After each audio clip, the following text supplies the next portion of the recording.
Goeienaand, dames en here, dit is lekker om saam met julle te kuier vanaand. En ek hoop jy is in vir 'n ding, want hy kom vir jou. Is julle reg? Is julle reg vir die woord?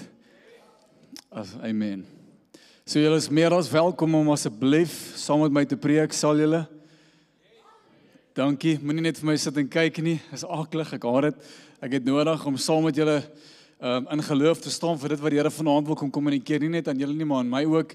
En ons vertrou die Here dat die Heilige Gees deur hierdie diens net sal kom purify, laat sy Gees soos vuur sal deur hierdie gehoor gaan en ons harte sal bewerk en ons regtig sal kom mature soos wat hy ons graag wil hê.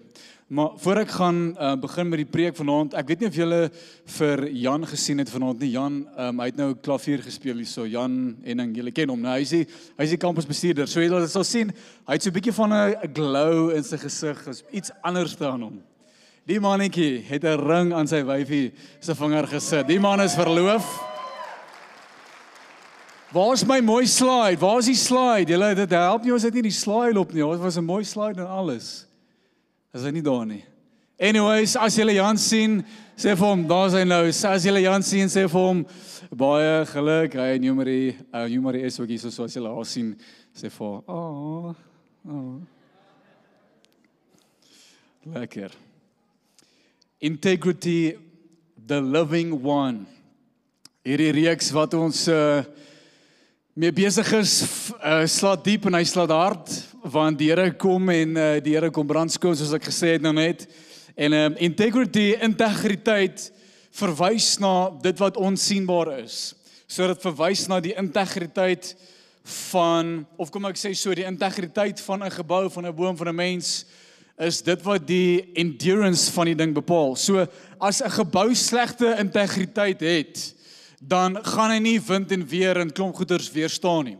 So die integriteit van die gebou word natuurlik bepaal deur die kwaliteit van die fondasie. Dit maak hom sterk. Ons het laasweek gesê, die draad wat tussen die bakstene gelê is, integreer die hele gebou met mekaar. Dit maak die gebou sterk en stabiel. En so dit wat onsienbaar is baie belangriker as dit wat sienbaar is. Dit wat jy nie kan sien nie, pla die Here baie meer is hy baie meer geïnteresseerd as in die dinge wat ons kan sien. Selfs met die analogy wat ons gebruik het met die boom, die oak tree. Voordat die boom kan groei in stature en 'n glorious figure kan word, moet hy eers 'n kwaliteit wortelstelsel ontwikkel onder die grond voordat hy kan groei. En dieselfde gaan met my en jou in ons eie harte, dat ons binnekant, ons karakter en ons integriteit gaan bepaal hoe ver jy in lewe gaan kom. Jou karakter, jou integriteit gaan bepaal hoe ver die Here jou kan vat. Jou karakter en jou integriteit gaan bepaal hoeveel geld die Here aan jou gaan toevertrou. Hoeveel autoriteit die Here aan jou gaan toevertrou. Die size van jou legacy, al hierdie dinge word alleenlik bepaal deur jou integriteit. En as daar nie integriteit is nie, dan belemmer dit keer jou om effektief te wees. En dis hoekom ons wil groei in volwassenheid. You have to mature so that you can be more effective. Amen. 'n kinderlike gesindheid is selfgesentreerd en is nie effektief nie. Wil net alles trek na homself toe. Waar 'n volwassene, 'n mature persoon is iemand wat begin contribute. So daar's 'n massive verskil en ons wil op 'n plek kom waar ons begin contribute na ons gemeenskap toe. Nou ons het gesê dat ons kyk baie keer na mense wat hulle harte vir die Here gee, maar nog steeds sukkel jy met sonde. It just doesn't disappear. Of ons sien mense gee hulle harte vir die Here en dit lyk asof hulle nog steeds sukkelend deur lewe gaan en dan kyk die wêreld na Christene en hulle dink, ag shame, hierdie Christene is so sukkelend. Die gospel is nie effektief nie. Die gospel is nie sterk nie. Die kerk is weak, want kyk hoe weak is die Christene. Die Christene het geen integriteit nie. Die Christene het geen backbone nie. Die kerk staan vir niks wêreldwyd nie. Die kerk staan net terug vir alles en almal. Ons geen integriteit nie.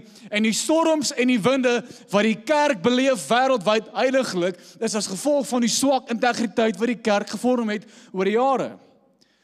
So die rede hoekom Christene stagneer en nie deur die sonde habits breek nie, of nie begin heers in lewe nie, is omdat ons nooit tot volwassenheid gekom het nie.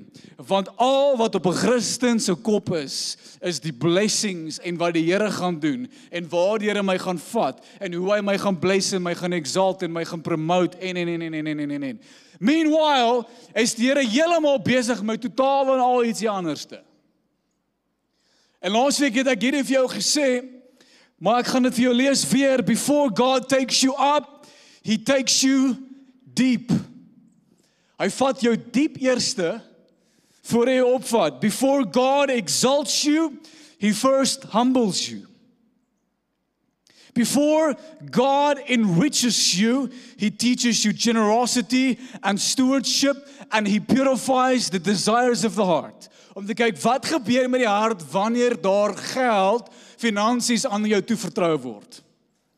Before God expands your authority and your influence, He molds and purifies the character.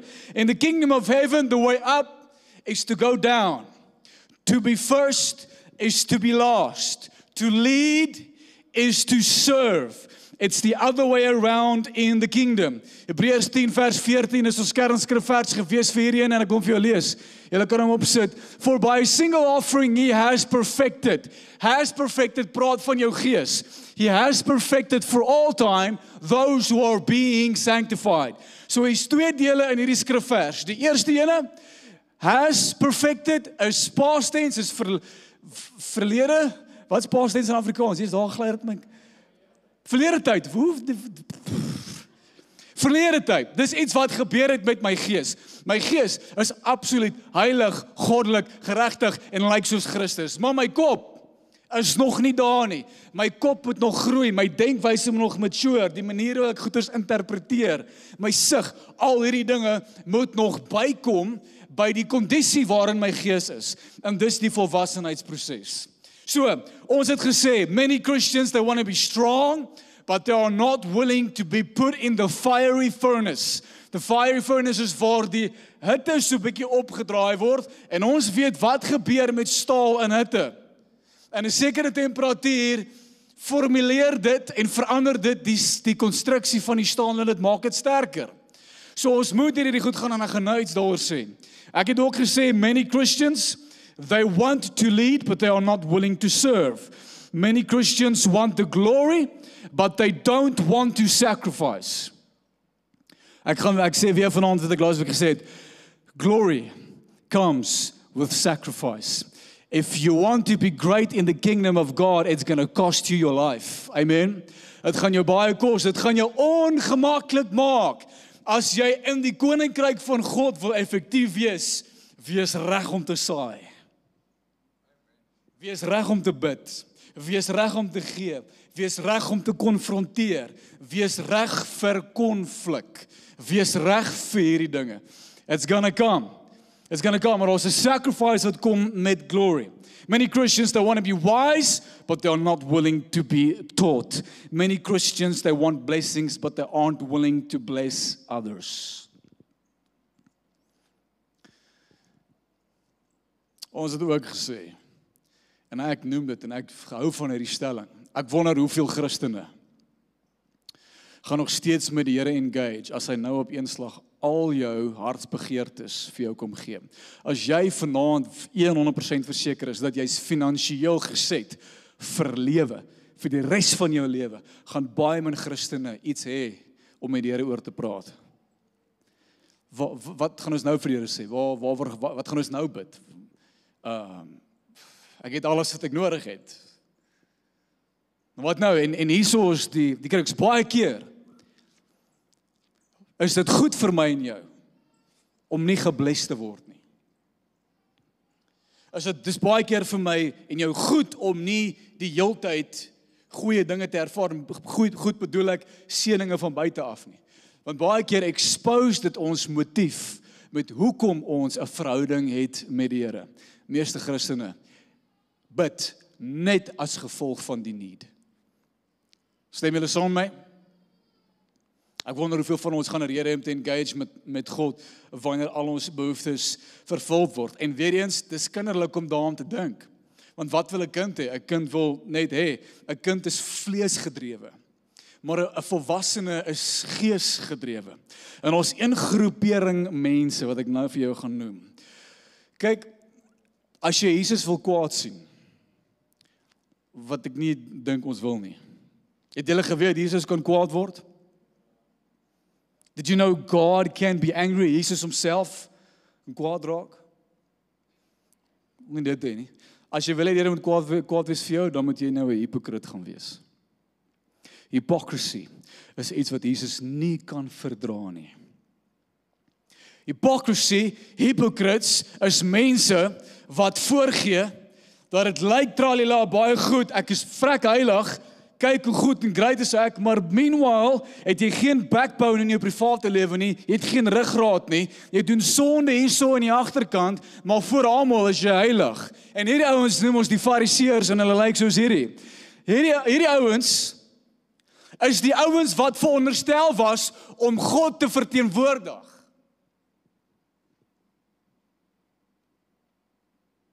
Maar hierdie is die ouens deur wie geen wonderwerk gedoen is nie.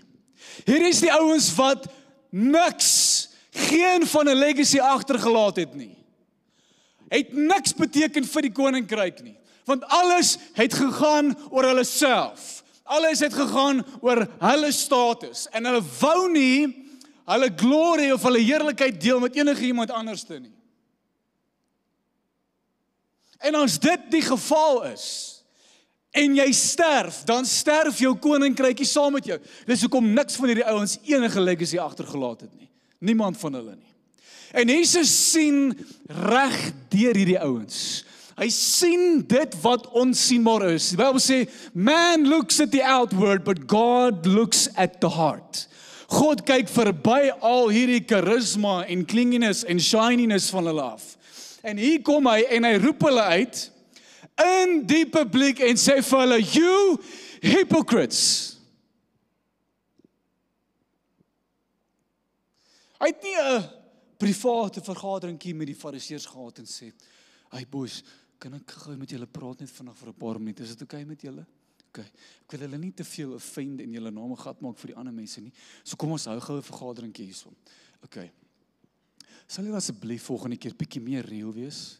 Okay, lig bietjie die integriteit. Amen, love you, bye bye. Hy sort hulle in die publiek uit. Voor die gehoor. Want mense wat in hypocrisy lewe, wat tweegesig is, doen baie meer skade as wat hulle dink. As jy met 'n ding sukkel in jou lewe en dit affekteer niemand anderste nie, dan deel met dit, jy tussen die Here en die Here tussen jou, julle twee met mekaar, deel met dit. Sort daai sonde uit, heers oor dit.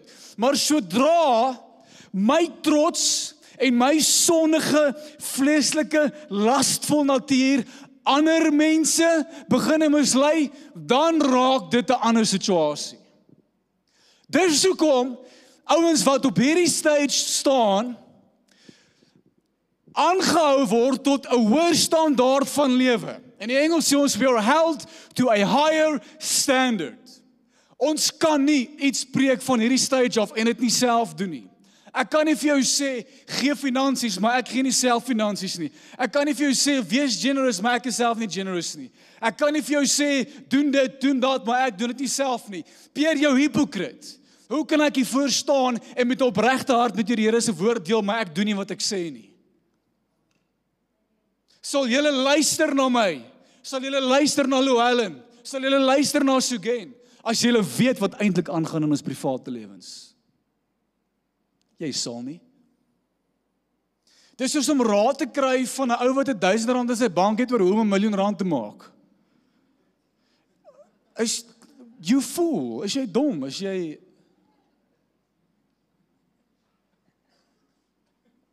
Maar ek kan vandag vir jou sê, met soveel vreugde in my hart, tussen ons leierskap, is daar integriteit.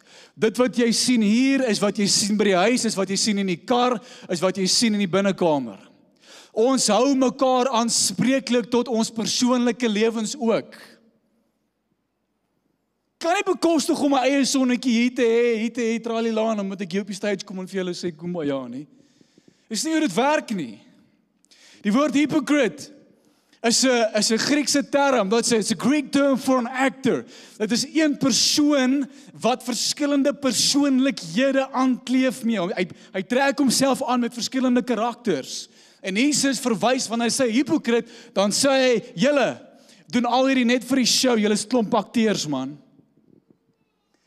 Dis interessant dat wanneer Jesus te doen het met sondaars, met die nie-Christene nie, hy's so gracious, hy's so tender. Maar wanneer hy te doen kry met die ouens wat die waarheid ken, en wat nie 'n ruggraat groei nie, Jesus hanteer hierdie ouens op heeltemal 'n ander manier. Hoe op 'n ander manier? Kom ek lees vir jou hierdie, Matteus 23, 1-7. Then Jesus said to the crowds, vir die massas in die openbaar sê, and to his disciples, the teachers of religious law and the Pharisees are the official interpreters of the law of Moses. So practice and obey what they tell you, but don't follow their example.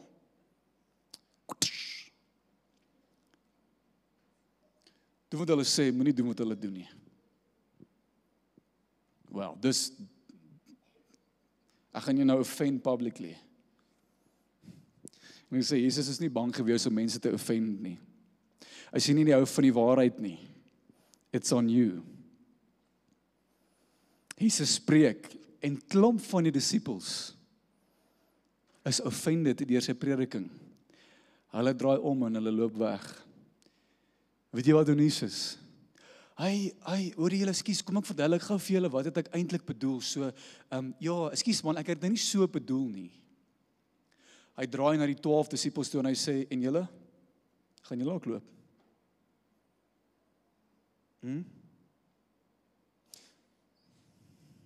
Die woord van God, it's gonna offend you, it's gonna offend me, but that's good. Dit beteken my hart moet verander, my hart moet submit onder die woord. So, dan sê hy, don't follow their example, for they don't practice what they teach. Hoor vers 4. They crush people with unbearable religious demands and never lift a finger to ease the burden. They crush people. They don't build up. They don't stir faith. They don't lift up. They don't encourage. Hulle verbeter niks. Hulle breek net af sodat hulle self kan glorify, en vir hierdie tipe mense het die Here geen ooghare voor nie.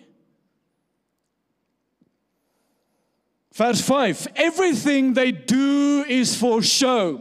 And on their arms, they wear extra wide prayer boxes with scripture verses inside. And they wear robes with extra long tassels. Dis daai toutjies wat hulle gedra het. Nou, ek wil gou vir jou die volgende slide wys. Hierdie is hoeveel keer die Here binne in een paragraaf hulle hypocrites genoem het. Ons sou gedink het na die tweede keer, okay, Here, ons kry die punt. Hoor hierso. Vers 13. What sorrow awaits you teachers of religious law and you Pharisees, hypocrites. Met 'n uitroepteken, 'n ander vertaling sê, and Jesus shouted, hypocrites. Vers 13 sê hy dit weer vir hulle. Vers 16 noem hy hulle sommer blind guides. Vers 17 noem hy hulle blind fools. Vers 13, nog 'n hypocriet. Vers 23, vers 24, blind guides. Vers 25, vers 27 call hulle weer uit. Vers 28 sê, outwardly you look like righteous people, but inwardly your hearts are filled with hypocrisy and lawlessness. Vers 29 weer hypocrites. Vers 33 sê hy vir hulle, you snakes, you sons of vipers. Yes. God is baie meer geïnteresseerd in die lewe wat jy nie kan sien nie. Aan die buitekante lyk hierdie ouens goddelik, aan die binnekante vrot hulle. leef in hidden sin. Dit wat jy nie kan sien nie, tel baie meer as dit wat jy kan sien.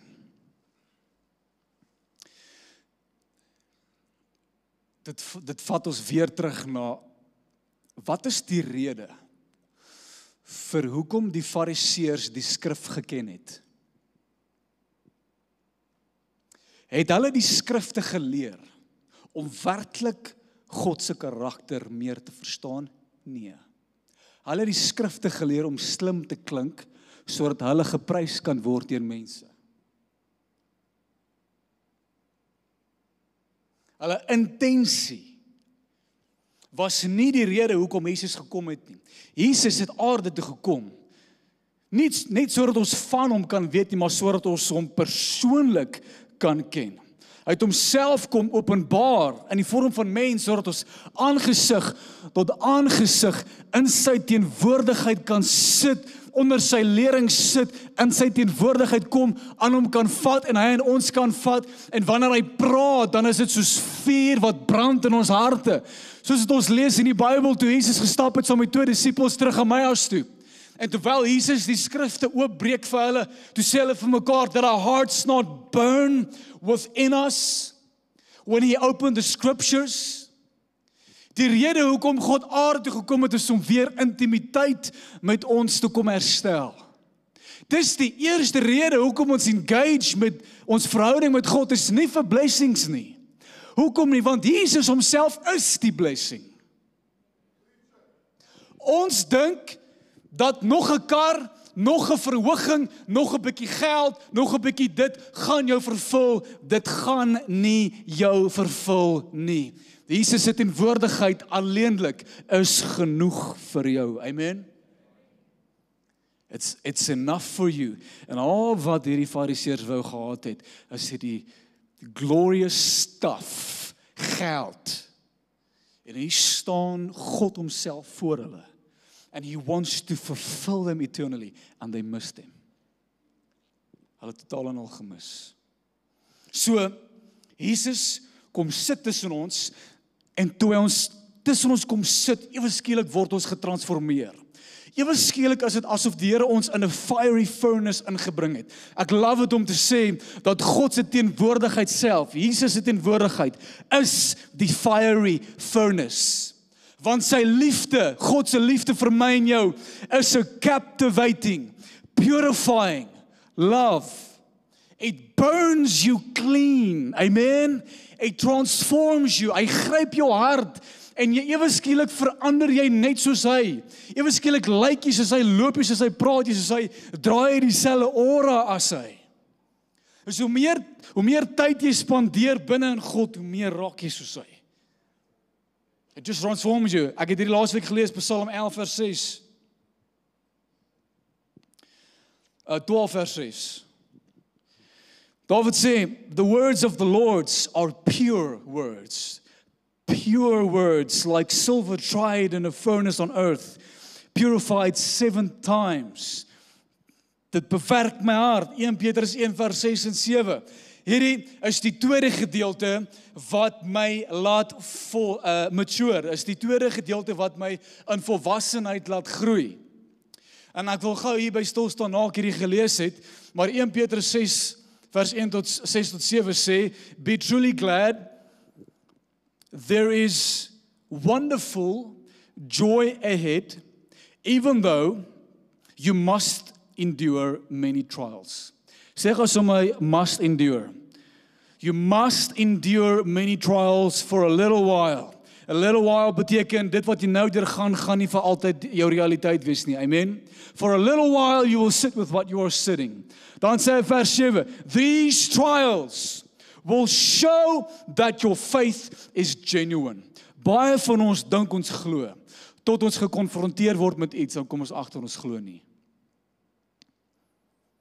Ons is 100% oortuig die Here voorsien, ja, die Here voorsien. En dan maak jy nie die einde van die maand deur met jou geld en ewe skielik begin jy te paniek. Ek is 100% absoluut verseker dat God is die geneesheer. En dan word jy gediagnoseer met 'n siekte, ewe skielik, wow, wag, nou weet ek nie meer nie. Want dis wat dit doen. Dit expose die integriteit van jou hart. As jy dink jy het geglo, dan doen jy nie eintlik meer nie. En hier is wat ek vanaand 'n punt wil maak. Baie van ons soek finansiële blessings. Maar baie keer wat gebeur, is die Here bless jou finansiëel, oor 'n paar maande van nou sit jy net weer in die gat. Hoekom? Want jy het nie die integriteit om met geld te werk nie. Baie van ons vra die Here om ons depressie weg te vat. Dan vat hy dit weg, paar maande later, dan sit jy weer met depressie. Want jy het geen selfdissipline nie.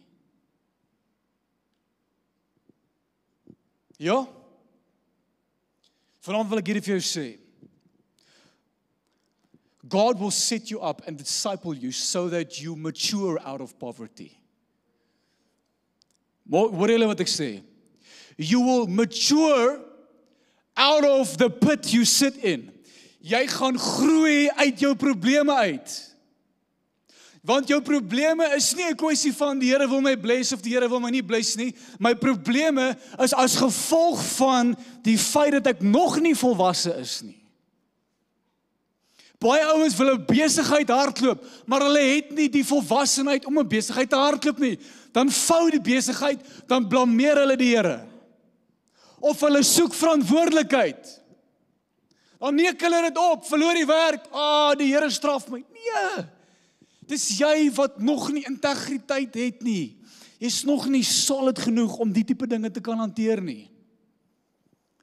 Ek sê vir jou, for many of us, we are going to mature out of poverty. Jy gaan net stadig, maar seker gaan die Here jou leer hoe om met geld te werk. En as jy weer sien, ry jy die kar van jou drome. Amen. Vers 7, these trials will show that your faith is genuine. It is being tested. Your faith is being tested. Nie vir God nie. Nie vir God om te sien, jy's eintlik weak nie. Dis vir myself om te sien, wag, ek het nie geglo nie. Your faith is being tested as fire tests and purifies gold. Dis hoe dit is. En nou wil ek jou vat na hierdie ou toe, julle ken hom, sy naam is Johannes die Doper, John the Baptist. John the Baptist was die profeet gewees. Hy was die een wat die weg oopgemaak het vir Jesus. For prepare the way, for the King of heaven is coming. For the one coming is far greater than I am. Hy is die een wat aangekondig het vir die eerste keer ooit in die publiek. Hierso is die Seun van God, die Redder, die Messias. Wow, what a moment, what a prophet, what a man. Net so rukkie later, toe vind hy homself in die tronk. Want hy het die koning sy affair ge-expose en gesê, it's not right in the eyes of God. Alles wat Johannes die Doper geprofeteer het, gaan gebeur, kon hy nie sien gebeur nie. Hy het nie die voorreg gehad om die heerlikheid van Jesus te sien manifesteer nie. En hy sit in die tronk. Weereens, ons dink baie keer, wow, as ek die Here se werk gaan doen, gaan dit slegs hierdie hoë plekke, hoë trone, hierdie glorious moments wees, maar tog kry hierdie ou homself in die tronk.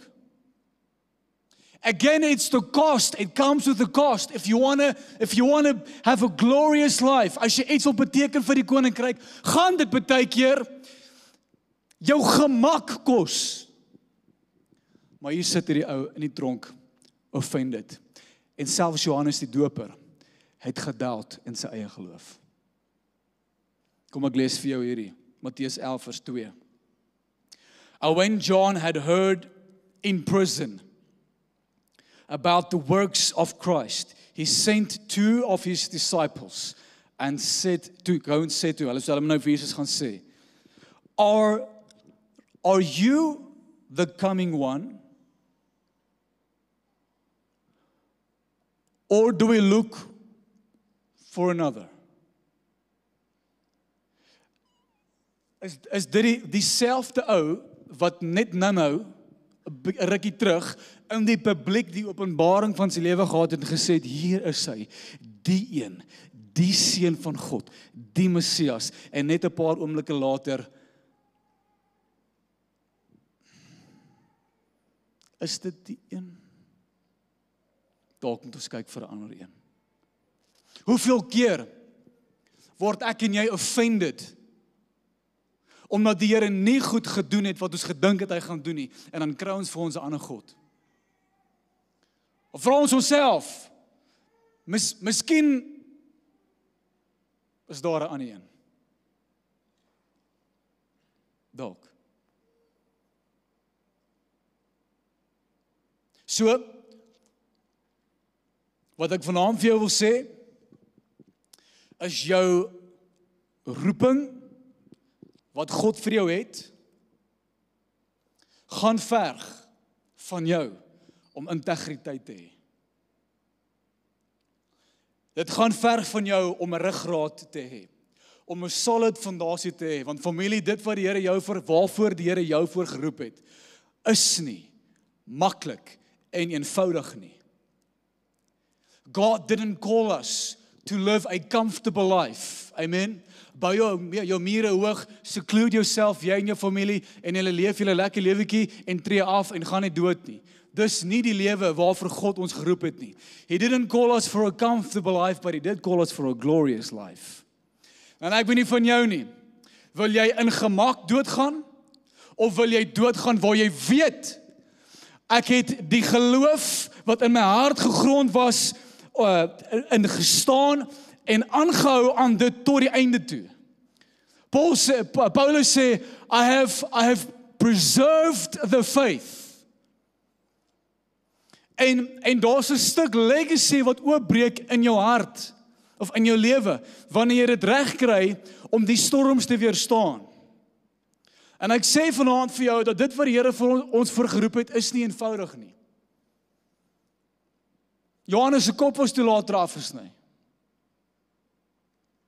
En dis hoekom hierdie moet gebeur, Efesiërs 4 vers 13 en 15. Dis hoekom ons by die kerk is. Paulus sê hierso, die kerk se rol is om die Christene sterk te maak, die Christene te equip, sodat hulle kan uitgaan en kan gaan bedien, en kan die koninkryk gaan expand. Hoor gou hierso, vers 13. Hy sê, this maturing, hierdie groei, hierdie volwassenheidsproses, this will continue until we all come to such unity in our faith and knowledge of God's Son, that we will be mature in the Lord, measuring up to the full and complete standard of Christ. Then we will no longer be immature like children. We won't be tossed and blown about every wind of teaching. Met ander woorde, wanneer ek gegroei het in volwassenheid, gaan ek nie meer gesteer word deur goedjies nie.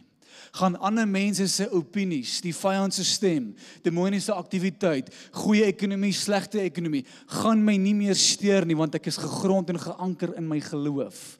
Maak nie saak wat gebeur nie. Amen. We will not be influenced. We will not be influenced when people try to trick us with lies so clever they sound like the truth. Instead, we will speak the truth in love, growing in every way, more and more like Christ.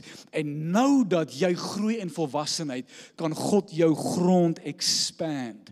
Kan hy by-add, kan hy jou authority increase, kan hy jou influence increase, kan hy meer by-add tot jou lewe, en dit gemaak dat jy meer effektief is, kan jy met meer geld werk, kan jy met meer mense werk, bou jy jou legacy al hoe groter. Dis hoekom ons moet mature.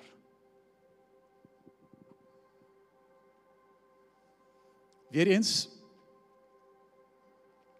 jy gaan baie weerstand kry. Ja, die band, julle kan my join. Jy gaan baie weerstand kry. Shots van alle kante af. Dis okay, God is met jou. Keep the faith. Keep the faith. Sê saam my, keep the faith. Keep the faith. Hou in jou geloof vas. Hou jou integriteit. As daar een ding is wat jy nooit op compromise nie, is dit jou integriteit. Jy compromise nooit op jou geloof nie. My ja is my ja, my nee is my nee. As ek sê ek glo in God, dan glo ek in God. As ek sê God is met my, dan glo ek God is met my. Maak nie saak wat nie. My laaste vers, 1 Petrus 3 vers 13. Hy skryf, Now who will want to harm you if you're eager to do good? But even if you suffer for doing what is right, God will reward you.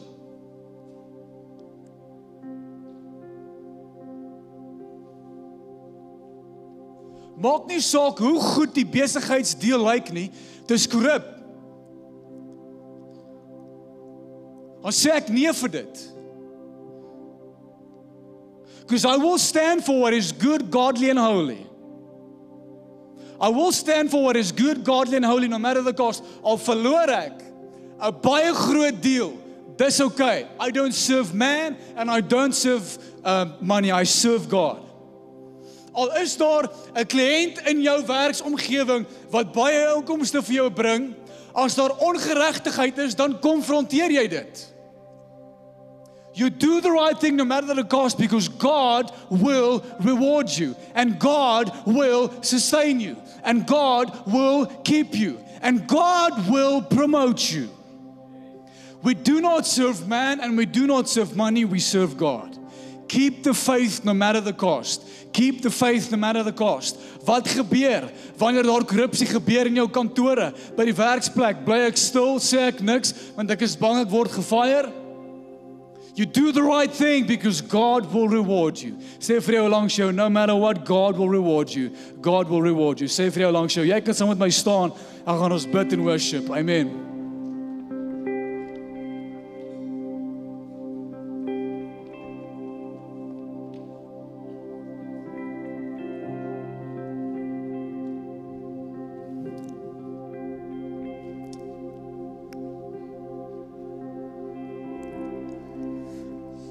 God is baie meer geïnteresseerd deur wat aangaan in die plek wat niemand kan sien nie. God is way more concerned about your integrity than he is about your blessings. Voor hy jou gaan opvat, gaan hy jou diep vat. Amen. Ek wil vanaand jou encourage. As God vir jou sê, doen iets, dan doen jy dit. As God vir jou sê gee, dan gee jy. As God vir jou sê saai, dan saai jy. Moenie wankel in jou geloof nie. As God sê bid, dan los jy alles en jy bid. Ek het laasweek gesê die Here vat ons baie ernstig op. Ek dink dit is tyd dat ons die Here se stem ook ernstig opvat in ons lewens. As die Here jou trek en sê ek wil jy moet nou in die binnekamer gaan bid, gaan lees Bybel, ek met jou praat, dan los jy alles en jy gaan doen dit. Ons het respek vir die Here. Ons honor die Here. Want ek weet dat wat ook al die Here besig is in my lewe op daai oomblik is incredible en ek wil dit nie mis nie. Doen wat die Here vir jou sê om te doen. Kom ons steek ons hande in die lug op. En dan gaan ons worship. Heilige Gees, ek bid, Here, dat jy nou soos 'n kombers kom lê by die familie vanaand in Jesus se naam.